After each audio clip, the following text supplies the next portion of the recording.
The day started like any other for Joe Rogan, but his team knew this was going to be a special episode. The studio lights were warm, the microphones were checked, and the cameras were already streaming to millions around the world. Joe sat in his usual seat, wearing his familiar headset, a mug of coffee in front of him. Across the table, his guest for the day smiled politely, waiting for the conversation to begin. The chat was lively from the very first minute. Rogan, as always, moved the conversation smoothly from one subject to another: health, comedy, life on the road, and the state of the world. His guest, clearly enjoying the relaxed setting, matched his energy with funny stories and clever remarks. But anyone who had been following Rogan's shows for years knew he often had surprises up his sleeve.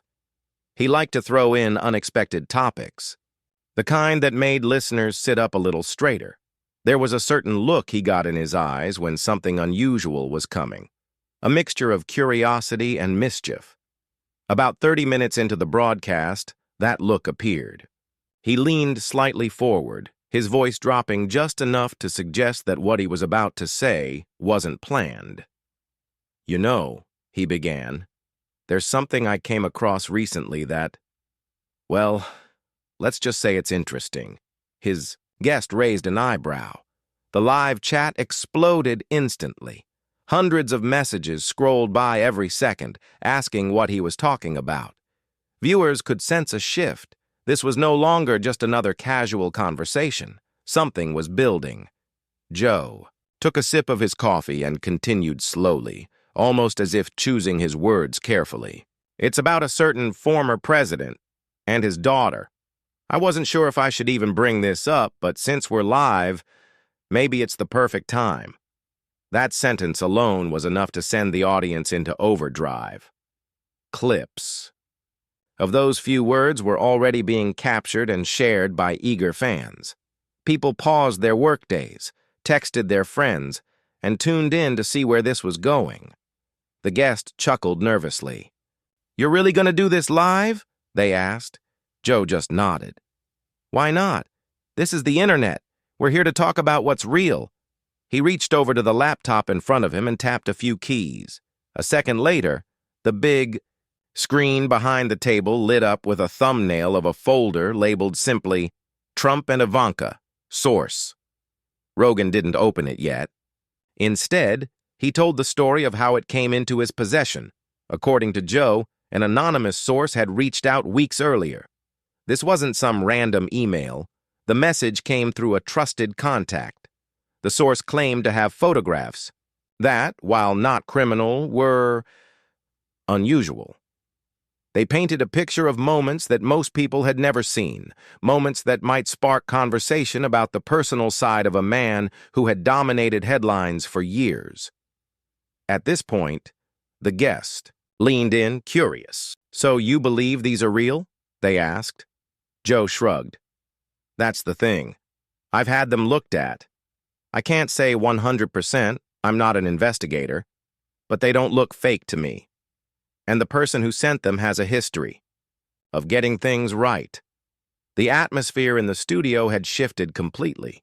Even the camera operators seemed more alert, aware that this could be one of those moments that would replay on the internet for weeks. Joe didn't open the folder, just yet. Instead, he played with the tension, talking about the broader topic of public figures and privacy. "Look," he said, "when you step into the spotlight, you know people are going to dig into your life. It's not always fair, but it's the way it is. People are curious. They want to know more than the speeches and the press conferences." The guest nodded in agreement, adding their own thoughts about how fame blurs the line between public and private. But the audience could tell this was only a warm-up. Everyone was waiting for the actual reveal. Meanwhile, the live chat had turned into a wall of speculation. Some thought Joe was bluffing, just teasing for views. Others insisted he wouldn't risk bringing it up unless there was something substantial. On Twitter, hashtags connected to the show's title began trending within minutes. Finally, after what felt like an eternity to viewers, Joe turned back to the laptop. "All right," he said, "let's take a look." His finger hovered over the trackpad, and the guest leaned back slightly, as if bracing for what might appear. Before clicking, Rogan looked straight into the camera. "Now, I want to be clear. I'm not saying this proves anything. These are just images that were sent to me. You can decide for yourself what to make of them." That last sentence was deliberate. It wasn't a statement of fact, but an invitation. He wanted the audience to think, to form their own opinions. The first image popped up on the big screen. It wasn't shocking in a harmful way, but it was unexpected. The former president and his daughter were together at what looked like a private family event. They were smiling, relaxed, and dressed casually. Still, there was something about the moment captured, maybe the closeness, maybe the setting, that felt more personal than most had ever seen. The guest tilted their head. "Huh," they said softly. Joe flipped to the next image, and the next. Each one showed a different moment, different setting, but the same sense of familiarity between them. None of the pictures showed anything inappropriate, but they were clearly the kind of photographs that weren't meant for the public eye. The live chat went wild. People were screen capturing each frame, analyzing the background, the outfits, the expressions. Some claimed the photos were old, from years ago. Others insisted they were recent. A few doubted their authenticity entirely, saying they had to be doctored. Rogan watched the reactions pour in, smiling slightly at the chaos. "This," he said, "is why live shows are so much fun. You can't script this. You can't predict it. The internet does its thing, and the world reacts in real time." The guest laughed nervously again. "Man, you're gonna get calls after this." Joe nodded. "Oh, I know." He took another sip of his coffee, leaned back in his chair, and let the moment breathe. He wasn't rushing to explain or defend. He knew that once something was out there, the conversation would take on a life of its own. Viewers watching at home could feel the electricity of the moment. It was the combination of surprise, curiosity, and the thrill of witnessing something unfold live. Whether they believed the images were significant or not, they couldn't deny that Rogan had just pulled off one of his classic unscripted reveals. And yet, deep down, many also wondered what would happen next. Because if history had taught them anything, it was that Donald Trump didn't take things like this lightly. The images on the big screen kept changing, one after another. Each picture felt like it was pulling the audience deeper into a side of Donald Trump and his daughter that they had rarely seen. They weren't pictures from a political rally or a business event. Instead, they looked like snapshots from moments that belonged to a family album, moments that were never meant to become public. The chat window on the live stream was moving so fast it was impossible to read everything. People from all over the world were reacting in real time. Some were fascinated, others confused, and a few were already forming theories. Every second, more people tuned in. The viewer count ticked upward, climbing into the millions. Joe Rogan sat back slightly, letting the images speak for themselves. He didn't rush to explain or give his personal opinion. He knew the audience would talk about this far more than he ever could. The guest sitting across from him shifted in their chair, clearly curious but also unsure what this would lead to. "Where did these come from again?" the guest asked. Joe smiled faintly, glancing at the camera. "Let's just say, a friend of a friend, someone who's been right before about a lot of things." He didn't reveal names, places, or specific dates. He understood the rules of the game. Keep the source safe, but keep the story alive. As the live stream rolled on, Joe scrolled back to the first photo, pointing out small details that many viewers might have missed. In one image, they were at a table with plates of food that suggested a small private gathering. In another, they appeared to be outdoors, standing close, the wind blowing their hair slightly out of place. The expressions on their faces were natural, unposed. "It's not just the photos themselves," Joe explained. "It's the feeling they give. They're different. They make you think about the side of people we don't usually see. The guest nodded slowly. Yeah, I get that. It's like, we all see public figures in a certain way, but there's always another side. Joe leaned forward, resting his elbows on the table. Exactly. The public only gets what's carefully presented. But when you see something like this, you start to remember they're human too. In the control room, Rogan's production team exchanged quick glances. They knew that while nothing in the photos was directly controversial, the very fact that these images were being shown live would cause headlines. Every major news site had staff watching the show, ready to write articles before it even ended. Meanwhile, on social media, people were posting screenshots, editing them into short clips, and adding dramatic captions. Some users claimed they had seen a couple of the images before in obscure online corners, while others insisted this was the first time they had surfaced. The debate was becoming louder by the minute. Joe clicked to the final image in the folder and let it linger on the screen. The former president and his daughter were seated side by side, talking to someone just out of frame. It wasn't an unusual pose, but something about the way they were leaning toward each other seemed more personal than formal. This one, Joe said softly, is the one that made me decide to show them today. The guests tilted their heads, studying the picture. Why this one? Joe didn't answer right away. He just smiled and shrugged. Sometimes a picture says something you can't put into words. Maybe it's nothing, maybe it's everything. That's for people to decide. The chat was now impossible to follow, a mix of shock, amusement, disbelief, and speculation. Some praised Rogan for being bold enough to share what he had, while others thought he was stirring up trouble for no reason. But no one could deny that this was a moment people would talk about for a long time. Then, as the camera returned to Joe and his guest, the conversation shifted again. Rogan began talking about the idea of transparency in public life.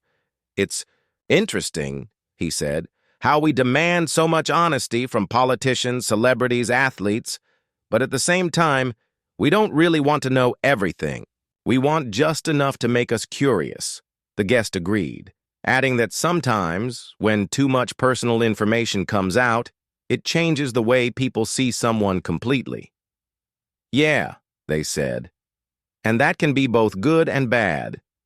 Joe nodded. Right. Which is why I'm not saying these photos mean anything beyond what they are. They're just real moments. And in a world where so much is staged, seeing something real is rare. By now, the live stream had become more than just an interview. It felt like an unfolding event, a moment in internet history happening live. People were already making reaction videos, typing up long posts, and starting discussions in forums. Rogan's phone buzzed on the table. He glanced at it quickly but didn't pick it up. The guest noticed and smirked. Getting messages already? Joe laughed. Oh, yeah. And I haven't even checked Twitter yet. I can only imagine what's happening there. In newsrooms across the country, editors were shouting to their writers to get the story online immediately. Some headlines were already live. Rogan shows never-before-seen Trump family photos, and internet explodes over Rogan's live reveal. Back in the studio, Joe decided to close the folder and move on. He didn't want to drag it out too long. He knew the internet would take care of the rest. All right, he said. Let's talk about something else before this whole episode becomes just about that. The guest chuckled, but the truth was there was no going back. No matter what they talked about next, the main thing people would remember was the moment those images appeared on screen. Still, Rogan kept the energy light. They moved into topics like upcoming UFC fights, new movies, and the guest's latest project. It felt almost casual again, but beneath the surface, everyone knew the earlier reveal was still buzzing in the background. And somewhere far from the studio, Donald Trump's team was hearing about it too. Assistants were rushing into rooms, showing clips on their phones, and trying to explain exactly what had just happened. The former president himself hadn't seen the broadcast yet, but it wouldn't be long before he did. In the control booth, one of Rogan's producers leaned over to another. "You know this is going to blow up, right?" they whispered. The other producer nodded. "It already has." For the millions watching, it felt like they had just witnessed the first act of a bigger story, one that was about to unfold in the hours and days to come. They didn't know yet what Trump's reaction would be, but if history was any guide, it wouldn't be quiet. And somewhere in the back of his mind, Joe Rogan knew that too. Far away from Joe Rogan's studio, in a large private residence in Florida, the day had been quiet. The air was warm, the sky was bright, and the sound of waves from the nearby beach could be heard in the distance. Inside, Donald Trump was in one of his offices going through papers while a news channel played softly in the background. Everything seemed routine until one of his aides rushed into the room holding a phone. The aide's face showed both urgency and hesitation. "Sir," the aide began, "there's something you need to see. It's from the Joe Rogan show. It's live right now." Trump looked up, curious but cautious. "What's he talking about this time?" he asked. The aide didn't answer right away. Instead, they tapped the screen and a paused image appeared, one of the very photos Rogan had shown earlier. It was a candid moment of Trump and his daughter at what looked like a private event. Trump leaned forward, narrowing his eyes. "Where did this come from?" he asked, his voice sharper now. The aide quickly explained that Rogan had just displayed several similar images during his broadcast, claiming they had come from a source he trusted. The live stream was still going, and clips of the reveal were already spreading across social media. Within seconds, Trump's desk phone rang. Another aide on the other end was reporting the same thing. "It's everywhere, sir," the voice said. "News sites are already running with it. Twitter is flooded with screenshots." Trump put the phone down slowly, but the calmness in his movements didn't match the energy in the room. Those around him could sense a change in the atmosphere. The way the air seemed heavier, the way his gaze stayed locked on the screen. He didn't say anything for a few moments, almost as if processing what he had just been told. Then, finally, he spoke.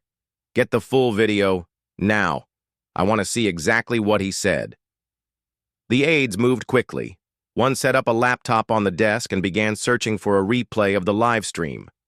Within minutes, the screen showed Joe Rogan leaning into the camera, talking about the images and encouraging viewers to judge for themselves.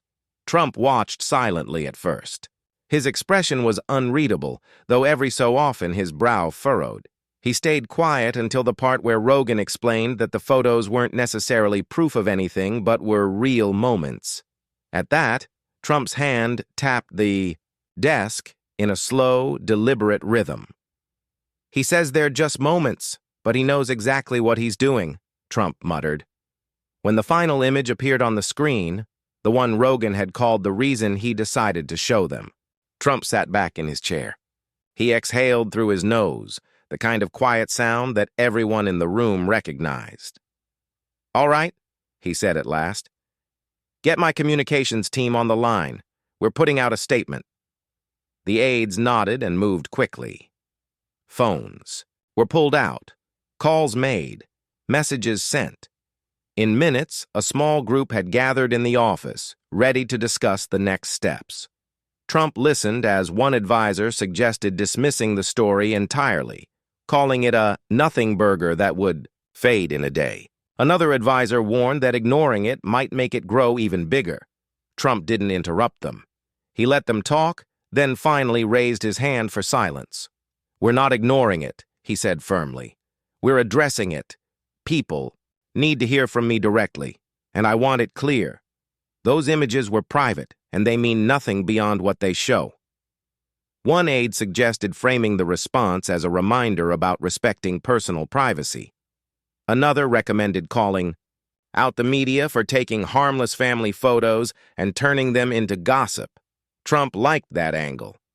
"Yes," he said, "this is about the media once again trying to twist something simple into a story." While the team began drafting the statement, Trump turned his attention back to the screen. He rewound the clip to watch certain parts again. The moment Rogan first hinted at having the folder, the way the guest reacted, the exact words Rogan used before showing the images. It wasn't lost on him that Rogan had been careful with his language. He hadn't accused Trump of anything directly. He hadn't claimed the images proved something they didn't. Instead, he had left it open-ended, letting the audience's imagination do the rest. "That's the trick," Trump said quietly. "He lets the pictures talk, and then he sits back. It's clever." By now, calls were coming in from journalists asking for comment. The phones in the office rang constantly. A couple of news networks wanted to know if Trump would appear on air to respond. Trump didn't answer right away. Instead, he asked his staff to monitor which outlets were pushing the story hardest. "I want to know who's running with it the most," he said. "Those are the ones we deal with first." As the evening went on, the online buzz only grew louder. Major TV networks began showing brief clips from Rogan's broadcast, blurring parts of the images but still keeping them recognizable. Panel discussions popped up, with commentators debating whether Rogan was simply exercising free speech or deliberately stirring controversy. Meanwhile, Trump's drafted statement was finalized. It was short, direct, and repeated the points he wanted. The images were private family moments, nothing more. Sharing them publicly was unnecessary and disrespectful. And the media should focus on real issues, not personal photographs. The statement was released to the press and posted on Trump's official channels. Within minutes, it became the top trending topic online, sparking even more debate. Some supporters praised him for responding quickly and standing his ground. Others thought the statement only brought more attention to the images. But one thing was certain. The story had officially moved from internet chatter to a national conversation. As night fell, Trump sat with a small group of trusted advisors in one of the quieter rooms of the residence. The television was muted, but live captions scrolled across the screen, still covering the Rogan segment. Trump looked at his advisors and said, "This isn't over. He wanted attention.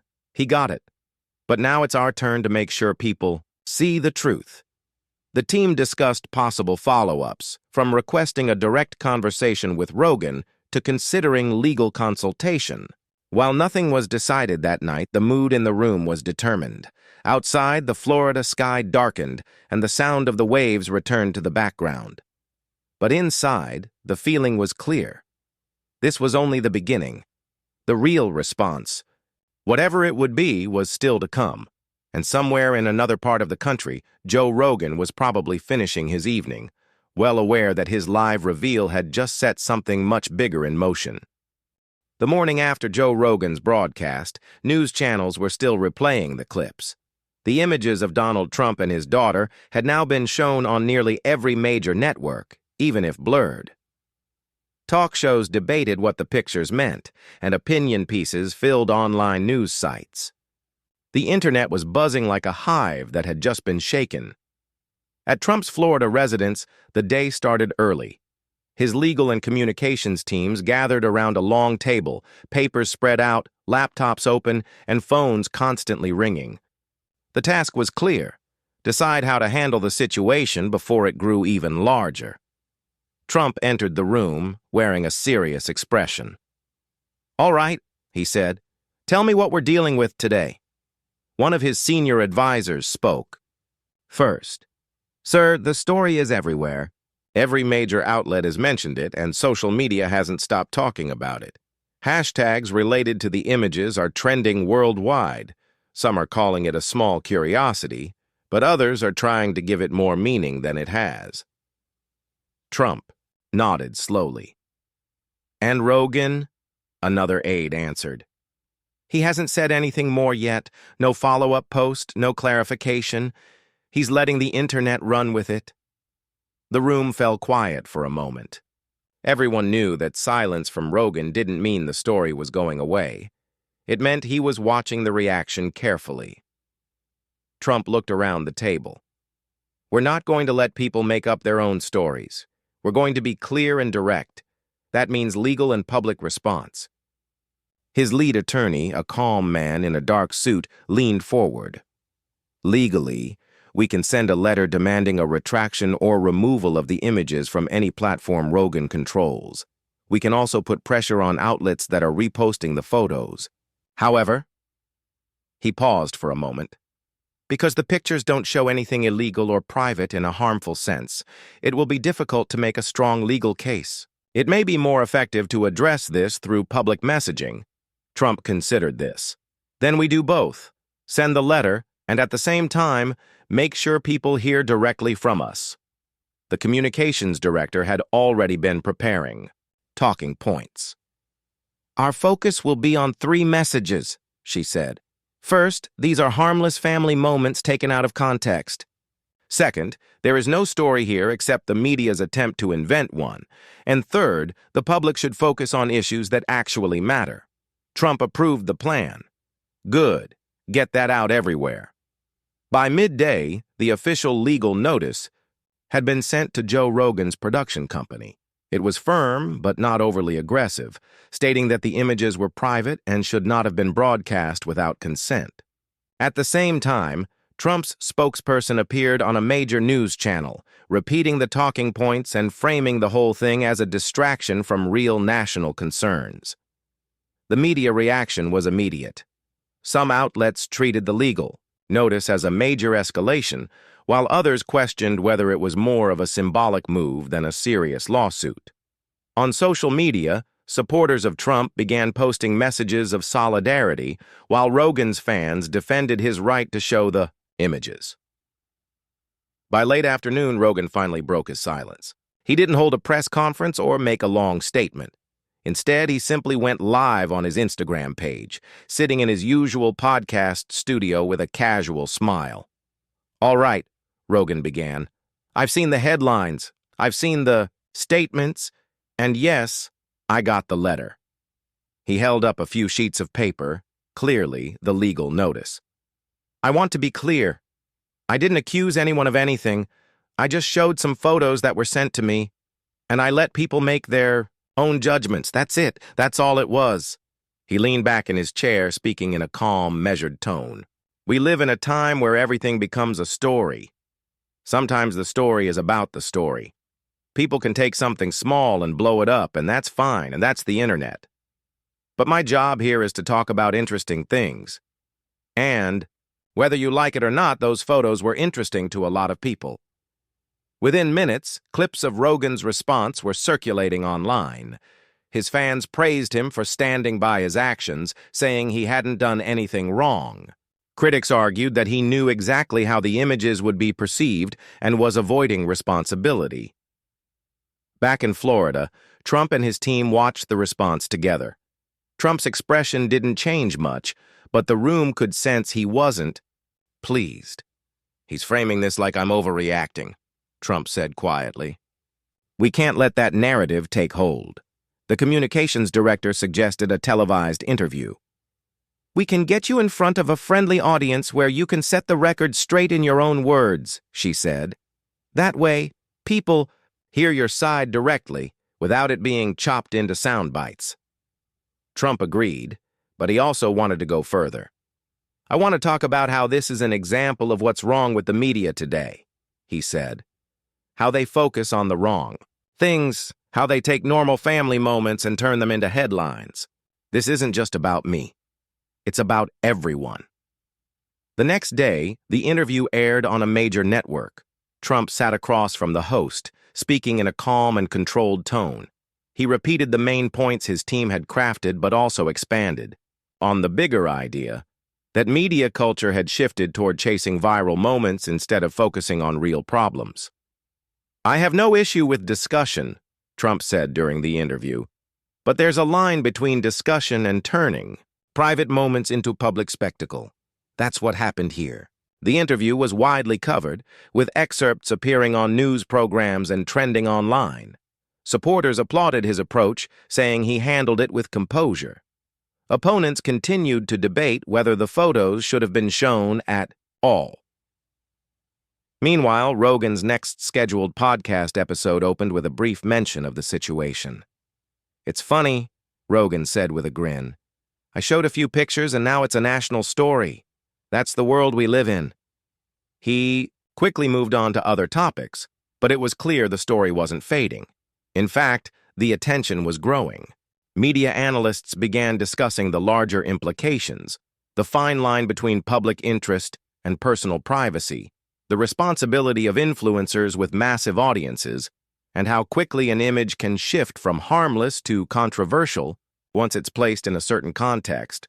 Both Trump and Rogan, in their own ways, were shaping the narrative. Trump focused on privacy and media ethics. Rogan focused on curiosity and open discussion, and the public, as always, was split right, down the middle. By the end of the week, the situation had evolved into more than just a debate about a handful of photos. It had become a case study in modern media dynamics, a reminder of how fast stories can spread, how easily they can be interpreted in different ways, and how difficult it is to control them once they're out in the world. In the background, both teams, Trump's and Rogan's, were preparing for whatever came next, because neither side believed this was truly over. Days passed, but the conversation didn't fade. Instead, it grew into something bigger than the original event. What began as a short segment on Joe Rogan's live show had turned into a week-long headline, a trending topic across multiple platforms, and a heated debate on talk shows and podcasts everywhere. In the streets, coffee shops, and offices, people were talking about it. Some brought it up casually, while others dove deep into arguments about what it all meant. To many, it wasn't even about the pictures anymore. It was about the bigger questions of privacy, media responsibility, and public curiosity. For Donald Trump, the story had become a balancing act. On one hand, he wanted to make sure his point about privacy and respect for personal boundaries was heard clearly. On the other, he knew that the more he talked about it, the longer the story might stay alive. His team was split.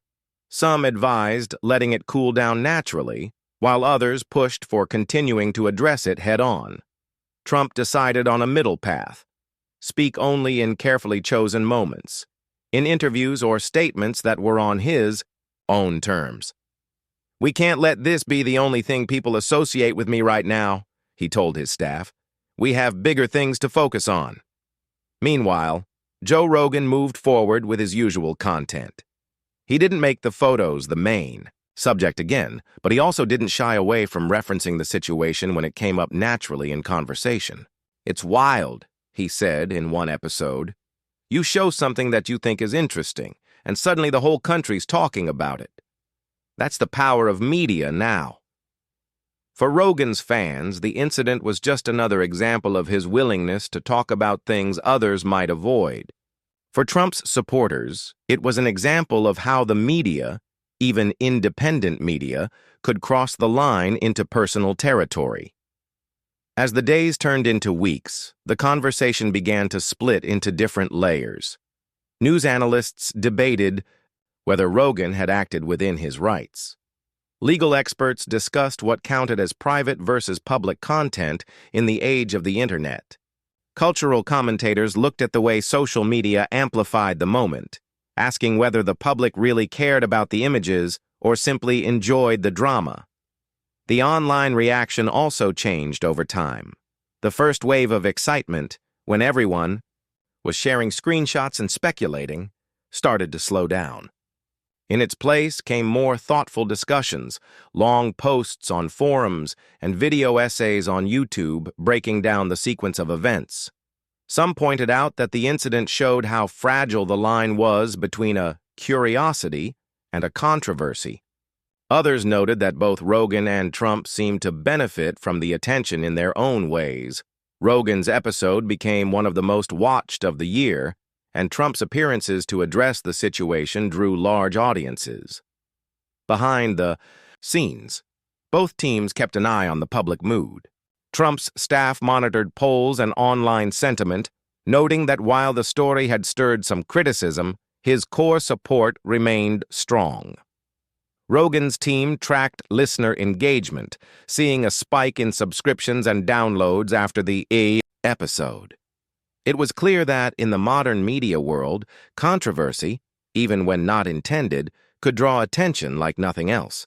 Still, there were personal elements to the story that didn't make it into the public eye. For Trump, it was the reminder that even moments meant to be private could one day surface unexpectedly. For Rogan, it was the realization that a few minutes of a show could ripple out far beyond the original context, taking on a life of its own. The two men never spoke directly after the incident, but there were signs of quiet moves behind the scenes. A couple of mutual contacts in the entertainment and political world hinted that there had been some indirect communication, perhaps to cool the situation, perhaps to set boundaries for the future. By the time a month had passed, the story was no longer dominating the news, but it hadn't disappeared completely. It had shifted into the background, ready to resurface whenever either Rogan or Trump made headlines again. Clips from the original broadcast still circulated online, especially in debates about media ethics or celebrity privacy, and while the heat of the moment had cooled, the lessons from it stayed with both sides. For Trump, it reinforced his long-held belief that controlling your own narrative was critical. For Rogan, it was a reminder of the responsibility that came with a massive audience, that even without intending to cause controversy, certain subjects would always explode in unpredictable ways.